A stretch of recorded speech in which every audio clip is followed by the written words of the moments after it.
Pernah nggak sih kalian berharap punya semacam cheat code buat mecahin masalah yang rumit? Nah, hari ini kita bakal ngebahas sebuah kerangka pemberpikir yang bisa dibilang kayak gitu.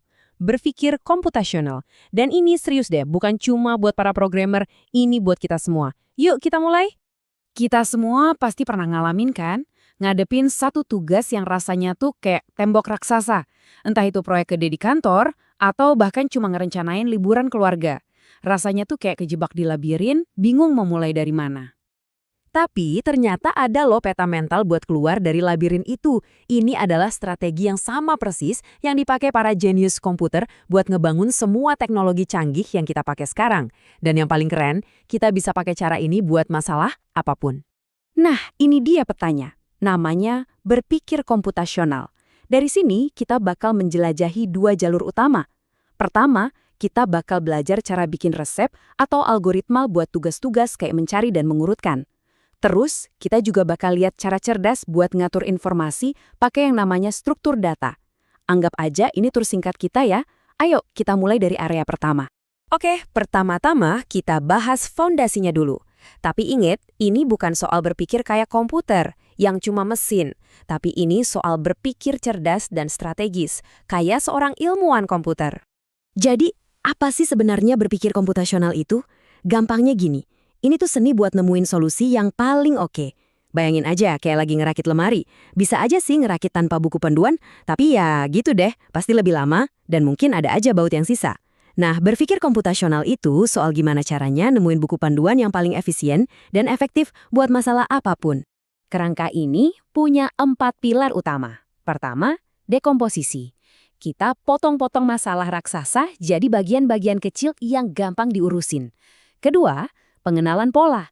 Di sini kita jadi detektif, nyari-nyari petunjuk atau kesamaan. Ketiga, abstraksi. Kita jadi editor, fokus ke hal penting dan buang detail yang nggak relevan.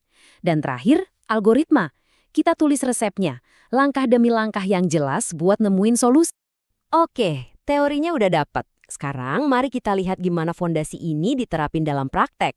Kita bakal mulai dengan dua tugas paling dasar yang sebenarnya kita lakuin tiap hari. Mencari sesuatu dan mengurutkan sesuatu.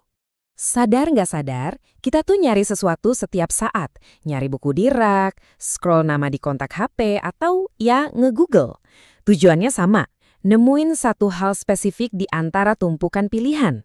Tapi pertanyaannya, apa cara paling efisien buat ngelakuinnya? Biar kebayang, kita main tebak-tebakan yuk. Coba bayangin saya lagi mikirin satu angka antara 1 sampai 100. Angka rahasianya 35. Tugas kalian, tebak angka itu secepat mungkin. Strategi paling pinter itu bukan nebak dari angka 1, tapi langsung hajar tengahnya, 50. Terus saya jawab, angka saya lebih kecil.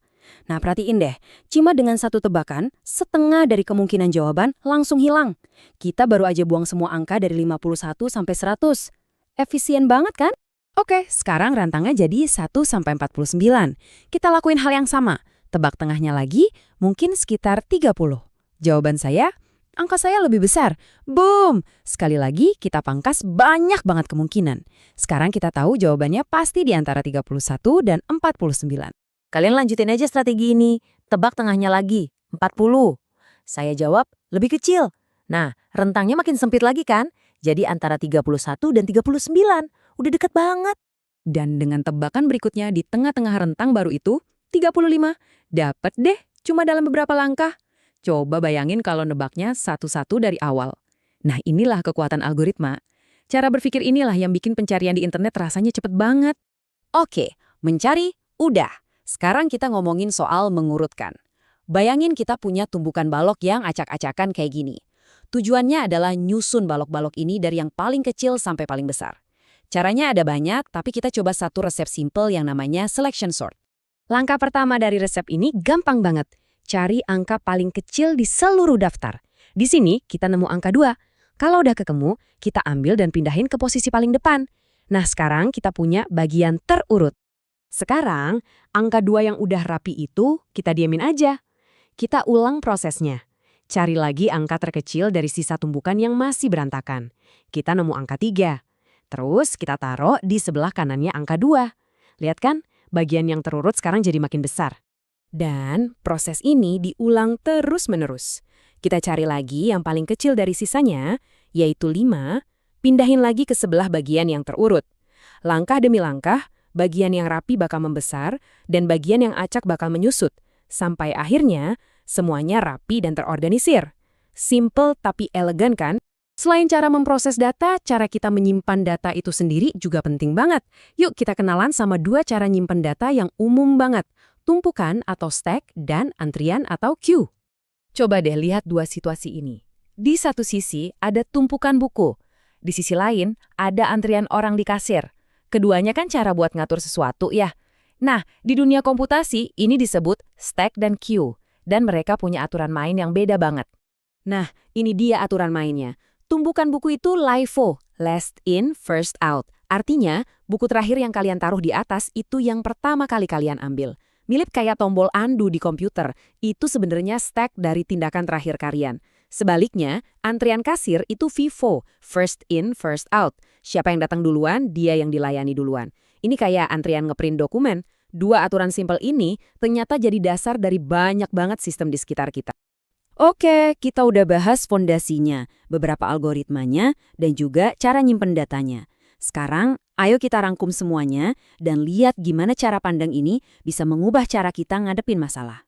Dan ini dia kuncinya.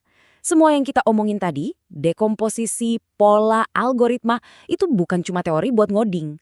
Ini adalah satu set peralatan universal untuk berpikir jernih.